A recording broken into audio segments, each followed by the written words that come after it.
A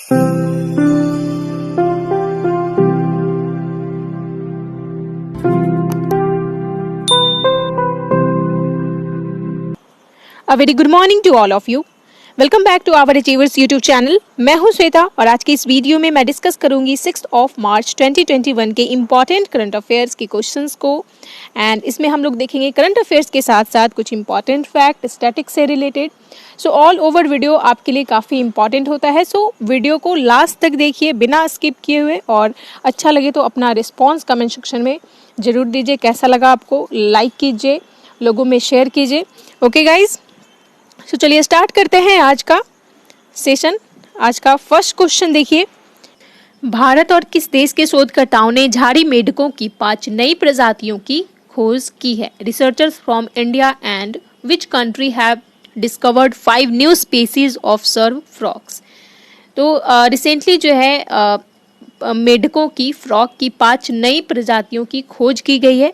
okay, India और America के researcher के द्वारा। ठीक है, D is the right answer. America और इंडिया के रिसर्चर के द्वारा जो है झाड़ी मेंढकों यानी सर्व फ्रॉक्स की 5 नई प्रजातियों की खोज की गई है। और ये जो 5 नई प्रजाति हैं वो बिलोंग करती हैं, यहाँ देखिए, राइकोफोराइड फैमिली से। ठीक है, नेम याद रखिएगा, राइकोफोराइड कैटेगरी फैमिली जो भी कह लीजिए, इससे जो है ये 5 नई प्रजातियाँ बिलोंग करती है। ओके, और ये खोज जो है पता है कहाँ की गई? ये खोज जो है पश्चिमी घाटों में इसे खोजा गया है। पश्चिमी घाट यानी वेस्टर्न घाट इंडिया का।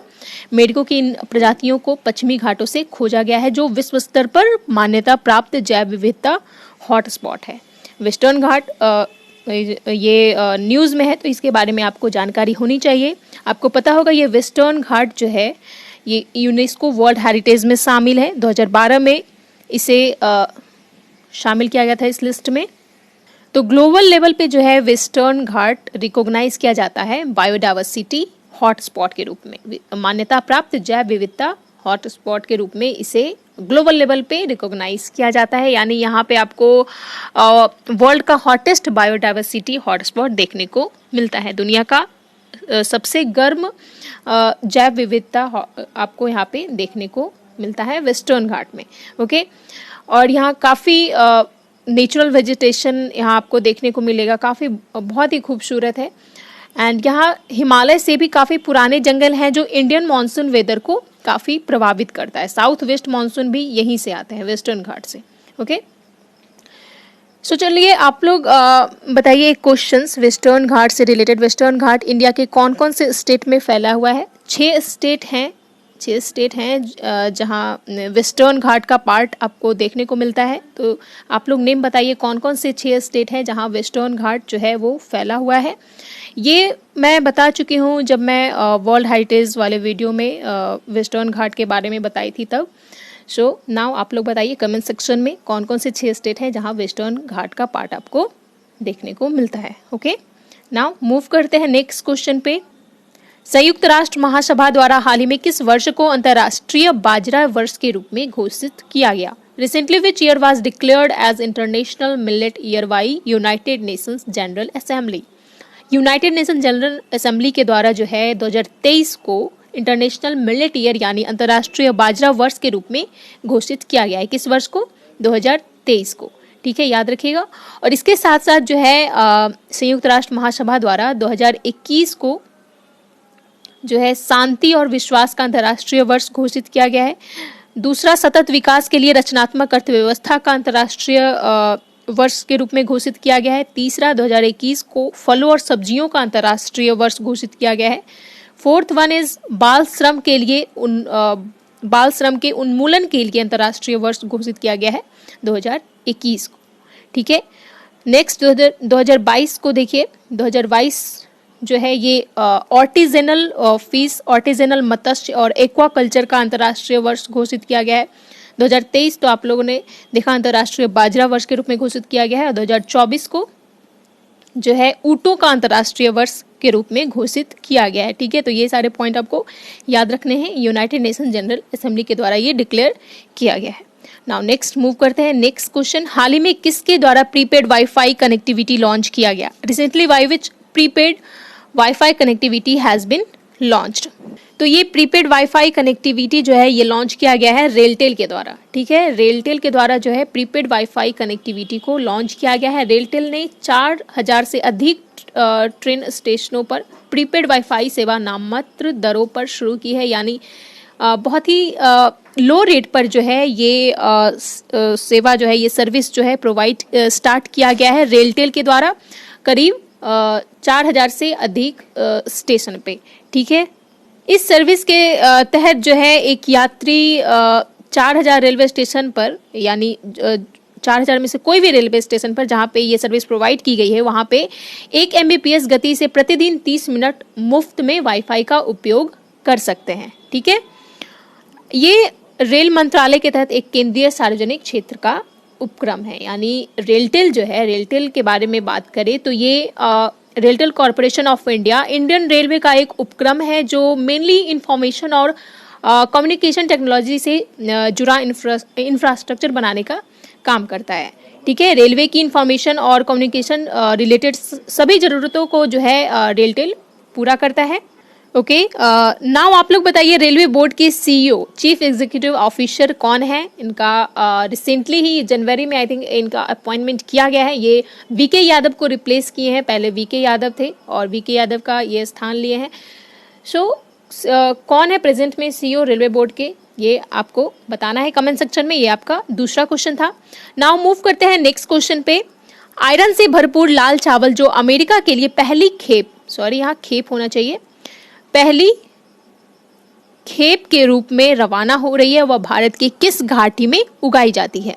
Iron rich red rice which is living as the first field for America, first batch for America is grown in which valley of India? तो ये आयरन से भरपूर जो लाल चावल है ये अमेरिका के लिए रवाना हो रही है, यानी इसे एक्सपोर्ट किया जा रहा है। फर्स्ट बैच है इसका, अमेरिका के लिए इसे भेजा जा रहा है। तो ये लाल चावल जो है ये किस घाटी में उगाई जाती है? तो इसका राइट आंसर होगा असम की ब्रह्मपुत्र घाटी। ठीक है, असम की ब्रह्मपुत्र घाटी में, ब्रह्मपुत्र वैली में इसे उगाया जाता है, जो कि लाल चावल, इसका नेम है लाल चावल, जो कि आयरन से भरपूर है। ठीक है, असम में जो है इस चावल की किस्म को बाओ धान के रूप में जाना जाता है। यहाँ देखिए बाओ धान के रूप में इस चावल को, रेड राइस को बाओ धान के रूप में जाना जाता है और यह चावल जो है आसामीज फूड का एक इंटीग्रल पार्ट है, एक आसामिया भोजन का एक अभिन्न अंग है ये। ठीक है, लाल चावल के निर्यात से क्या होगा? यह निर्यात, लाल चावल के निर्यात में वृद्धि से ब्रह्मपुत्र बार के मैदान के किसान परिवार की आय में वृद्धि होगी। ठीक है, तो याद रखिएगा इसे रेड राइस जो है आसाम में बाओ धान के नाम से जाना जाता है। इसकी खास बात ये है कि ये बिना किसी भी केमिकल फर्टिलाइजर के यूज किए इसे उगाया जाता है। ठीक है, ब्रह्मपुत्र वैली में। ओके, नाउ नेक्स्ट मूव करते हैं नेक्स्ट क्वेश्चन पे। वर्ष 2020 के लिए बिहारी पुरस्कार से किसे सम्मानित किया जाएगा? Who will be honored with the Bihari award for the year 2020? Bihari पुरस्कार 2020 के लिए बिहारी पुरस्कार से सम्मानित किया जाएगा मोहन कृष्ण बोरा को। ठीक है, मोहन कृष्ण बोरा, ये देखिए ये है मोहन कृष्ण बोरा जिन्हें 2020 के लिए बिहारी पुरस्कार से सम्मानित किया जाएगा। बिहारी पुरस्कार का नाम जो है हिंदी के फेमस पोएट बिहारी लाल के नाम पर रखा गया है। ठीक है, इस अवार्ड का नाम जो है फेमस पोएट बिहारी लाल के नाम पे रखा गया है। इसकी एस्टैब्लिशमेंट जो है 1991 में 1991 में के बिरला फाउंडेशन के द्वारा की गई थी और ये पुरस्कार जो है राजस्थानी लेखक को दिया गया है, मोहन कृष्ण बोरा जो राजस्थानी लेखक है और उन्हें यह पुरस्कार उनकी पुस्तक तस्लीमा संघर्ष और साहित्य, ये देखिए ये बुक है इनका, तस्लीमा कवर पेज है, तस्लीमा संघर्ष और साहित्य, इस बुक के लिए इनको बिहारी पुरस्कार से सम्मानित किया गया है। ओके, नेक्स्ट क्वेश्चन पे मूव। कौन सा टाइगर रिजर्व में आग लगने के कारण वह चर्चा में है? Which tiger reserve in the news due to fire? इसका राइट आंसर होगा Similipal tiger reserve. Similipal tiger reserve जो है ये उड़ीसा में लोकेटेड है। करीब 10 दिनों से यहाँ आग लगी हुई, इसलिए जो है ये अभी रिसेंटली न्यूज़ में बना हुआ है। ठीक है, उड़ीसा के मयूरभंज जिले में बेसिकली ये इस रीजन में उड़ीसा के मयूरभंज डिस्ट्रिक्ट में ये लोकेटेड है। सिमलीपाल टाइगर रिजर्व जो कि बायोस्फीयर रिजर्व भी है, तो यहाँ आग लग गई है। और यह अभ्यारण्य के बारे में देखिए, यह अभ्यारण्य जो है इसका नाम शिमुल वृक्ष रेशम के पेड़ से लिया गया है, सिमलीपाल। ठीक है, और उड़ीसा का नेशनल पार्क अदर कौन सा है, भितरकनिका नेशनल पार्क, ये भी उड़ीसा में ही लोकेटेड है। ओके, एंड ये बांधवगढ़ टाइगर रिजर्व जो है ये कहाँ लोकेटेड है, ये लोकेटेड है मध्य प्रदेश में। एंड कान्हा टाइगर रिजर्व भी मध्य प्रदेश में लोकेटेड है। ओके, सो नाउ मूव करते हैं नेक्स्ट क्वेश्चन पे। QS world university ranking by subject में शीर्ष 100 में भारत के कुल कितने भारतीय संस्थान प्राप्त किया है, भारत के कुल कितने संस्थान जो है स्थान प्राप्त किया है। How many Indian institute in India have been ranked in the top 100 in the world university ranking by subject. World university ranking by subject यानी सब्जेक्ट के अनुसार वर्ल्ड यूनिवर्सिटी रैंकिंग में इंडिया के कितने संस्थान जो है टॉप 100 में स्थान प्राप्त किए हैं, तो इसका राइट आंसर होगा 12। इंडिया के 12 संस्थान जो है, 12 यूनिवर्सिटी जो है टॉप 100 में अपना जगह बना पाया है। और ये देखिए कौन कौन सा है, आईआईटी बम्बे हो गया, IIT Delhi, IIT Madras, IIT Kharagpur, IIC Bangalore,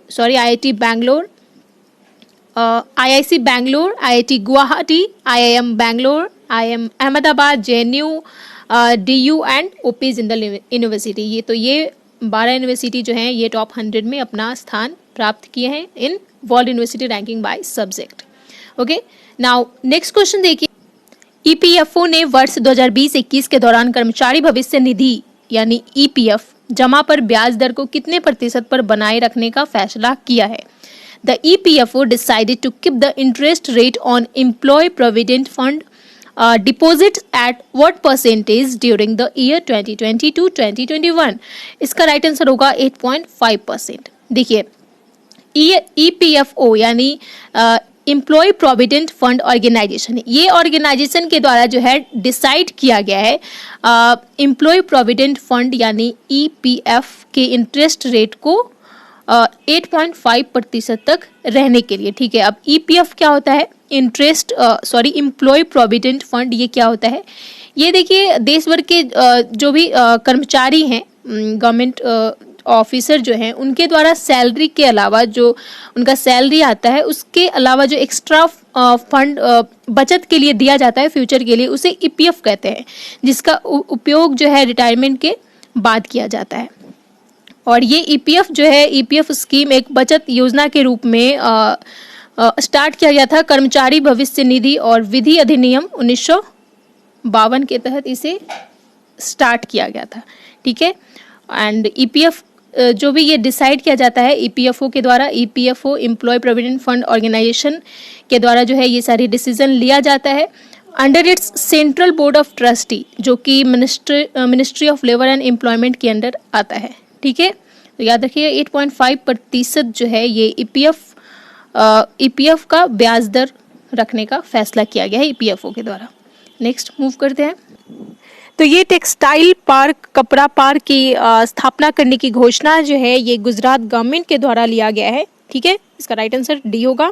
Gujarat government ने रिसेंटली अनाउंस किया है, जब बजट वहाँ पेश किया गया था रिसेंटली, बजट के दौरान वहाँ के उप मुख्यमंत्री नितिन पटेल के द्वारा जो है उन्होंने इसकी घोषणा की थी। ठीक है, इसका जिक्र किया था। यह क्षेत्र में अगले और पिछड़े एकीकरण को सक्षम करने में मदद करेगा। कपड़ा उद्योग को सब्सिडी प्रदान करने के लिए गुजरात के बजट में 1500 करोड़ का आवंटन भी घरेलू निर्माताओं के प्रतिस्पर्धा को बढ़ावा देगा। ठीक है, 1500 करोड़ जो है इसके लिए आवंटित किया गया है। ठीक है, याद रखिएगा। 2 कपड़ा पार्क यानी 2 टेक्सटाइल पार्क की एस्टैब्लिशमेंट की घोषणा की गई है गुजरात में। तो गुजरात के बारे में फैक्ट देख लीजिए। कैपिटल गांधीनगर हो गया, largest city Ahmedabad, governor Ajay Acharya Devvrat हैं, विजय रूपानी यहाँ के चीफ मिनिस्टर हैं। Area wise rank 5th number है इसका, अकॉर्डिंग टू क्षेत्रफल पॉपुलेशन वाइज 9th नंबर पे है। यहाँ देख लीजिए मैप पे। नेशनल पार्क देख लीजिए, नेशनल पार्क देख लीजिए, ब्लैक बक नेशनल पार्क हो गया, गिर forest national park, marine gulf of Kutch park and Vansda national park. ये 4 पार्क आपके गुजरात के हो गए और 3 राज्यों से अपना बाउंड्री साझा करता है, राजस्थान, मध्य प्रदेश और महाराष्ट्र। ये देखिए, ओके। नाउ मूव करते हैं नेक्स्ट क्वेश्चन पे। नेक्स्ट क्वेश्चन है हमारा, दक्षिण अफ्रीका क्रिकेट बोर्ड ने किसे टेस्ट टीम का नया कप्तान बनाया है? Who has been appointed as the new captain of the test team by the South Africa cricket board. South Africa cricket board के द्वारा जो है टेस्ट टीम का न्यू कप्तान के रूप में अपॉइंट किए गए डीन अलगर। ठीक है, इसका राइट आंसर होगा ऑप्शन ए, डीन अलगर। ओके, दक्षिण अफ्रीका क्रिकेट बोर्ड ने इनको अपना कप्तान बनाया है और वही बोर्ड ने टेम्बा वामुआ को अपने समिति ओवरों के कप्तान के रूप में नामित किया गया है। ये एग्जाम के पॉइंट ऑफ व्यू से इंपॉर्टेंट नहीं है, बट आपको स्पोर्ट के बारे में न्यूज़ इंफॉर्मेशन रखनी चाहिए। ओके, नेक्स्ट मूव करते हैं। हाल ही में किस देश में 170 वर्ष से अधिक खोया हुआ पक्षी मिला? Recently in which country more than 170 years of lost bird were found? तो देखिए, इंडोनेशिया में जो है 170 वर्ष से अधिक टाइम से खोया हुआ बर्ड मिला है। Okay, option A is the right answer. 1843 से 1848 के बीच के समय में विशिष्ट काली आंख पट्टी के साथ एक छोटी भूरी ग्रे संग बर्ड, इसका नेम क्या है? Song bird. ठीक है, ये सॉन्ग बर्ड जो है ये पाई गई है। ओके, कहाँ? इंडोनेशिया में, जो कि 170 वर्ष से खोई हुई थी। बात करें इंडोनेशिया की, कैपिटल जकार्ता हो गया, करेंसी इंडोनेशिया रुपया एंड प्रेसिडेंट कौन है? Joko Widodo. Okay, next move करते हैं। नेक्स्ट क्वेश्चन देखिए, चीन ने पिछले वर्ष के अनुसार अपने रक्षा बजट में कितने प्रतिशत की बढ़ोतरी की है? By what percentage has China increased its defense budget by last year? इसका राइट आंसर होगा 6.8%। ठीक है, 6.8% जो है चाइना जो है अपना डिफेंस बजट को लास्ट ईयर के कंपैरिजन में 6.8% इंक्रीज किया है। ठीक है, नेक्स्ट क्वेश्चन, प्रधानमंत्री नरेंद्र मोदी कल किस देश के प्रधानमंत्री स्टीफन लोफवेन के साथ वर्चुअल समिट में हिस्सा लिए? Prime minister Narendra Modi took part in a virtual summit with which country prime minister Stefan Lofven? इसका राइट आंसर होगा स्वीडन। प्रधानमंत्री नरेंद्र मोदी जो है ये स्वीडन के पीएम स्टीफन लोफवेन के साथ एक वर्चुअल समिट में पार्टिसिपेट किए थे। ठीक है, किस कंट्री के पीएम के साथ? स्वीडन। ओके, याद रखिएगा, स्वीडन कैपिटल स्टॉकहोम होता है, इसका कैपिटल स्टॉकहोम है एंड करेंसी स्वीडिश क्रोना है। Okay, not corona, that is krona. Next question है, देखिए, हाल ही में असम के किस राष्ट्रीय उद्यान में हिमालयन सीरो को देखा गया? Recently in which national park of Assam Himalayan serow has been seen? इसका राइट आंसर होगा मानस राष्ट्रीय उद्यान। मानस नेशनल पार्क जो कि असम में है, यहाँ हिमालयन सीरो को देखा गया है। ओके, हिमालयन सीरो वन जीव संरक्षण अधिनियम 1972 के अनुसूची फर्स्ट के तहत जो है सूचीबद्ध है, जो इसे पूर्ण सुरक्षा प्रदान करता है। किसे? हिमालयन सीरो को। ठीक है, काफी इंपॉर्टेंट है, याद रखिएगा, ये मानव नेशनल पार्क में देखा गया है।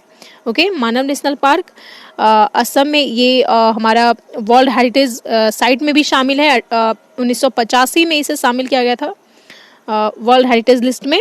एंड काजीरंगा राष्ट्रीय उद्यान ये भी असम का है और इसे भी 1985 में डेजिग्नेट किया गया था as a natural site in world heritage list. Okay, Dibrugarh Saikhowa राष्ट्रीय उद्यान ये भी असम का है आपका, एंड नमेरी राष्ट्रीय उद्यान ये भी असम का है। ठीक है, तो याद रखिएगा। नेक्स्ट क्वेश्चन पे मूव करते हैं। Question of the last day आ गया। क्वेश्चन क्या था? Who is the author of the book titled elements of quantitative genetics a conceptual approach? तो इसका राइट आंसर क्या है? ऑप्शन ए डॉक्टर स्तुति शर्मा। ठीक है, डॉक्टर स्तुति शर्मा जो है इस बुक की जिसका टाइटल है element of quantitative genetics a conceptual approach, इस बुक की ऑथर है। ओके, इसका राइट आंसर श्वेता राज, आरपी सिंह राजपूत, निशु कुमार ने दिया था। Okay guys, well done. इसी तरीके से आप लोग कंटिन्यू आंसर किया कीजिए। ओके, आप लोग का रिस्पॉन्स जब आता है तो अच्छा लगता है। नेक्स्ट मूव करते हैं क्वेश्चन ऑफ द डे। आज का निम्न में से किस देश ने तरलीकृत प्राकृतिक गैस यानी एलएनजी को लेकर कतर के साथ 10 साल का समझौता किया है? Which of the following country has entered into a 10-year agreement with Qatar regarding liquefied natural gas? Option A Nepal, option B चीन, option C Pakistan and option D Bharat. इसका राइट आंसर क्या है आप लोग को कमेंट सेक्शन में बताना है। एंड ये क्वेश्चन जो है मैं रिसेंटली ही डिस्कस की हूँ 1-2 दिन पहले, सो आई होप आप लोग इसका आंसर जरूर दोगे। एंड इसके साथ साथ जो भी क्वेश्चन पूछा गया है उसका भी आंसर आप लोग को कमेंट सेक्शन में बताना है। ऑल राइट गाइज, सो यहाँ आज का सेशन समाप्त होता है। कैसा लगा आज का सेशन आप लोग कमेंट सेक्शन में बताइए। एंड वीडियो को लाइक कीजिए, शेयर कीजिए लोगों में। ओके, लास्ट तक बने रहने के लिए आप लोग सभी का बहुत बहुत धन्यवाद। मिलते हैं नेक्स्ट वीडियो में। जय हिंद।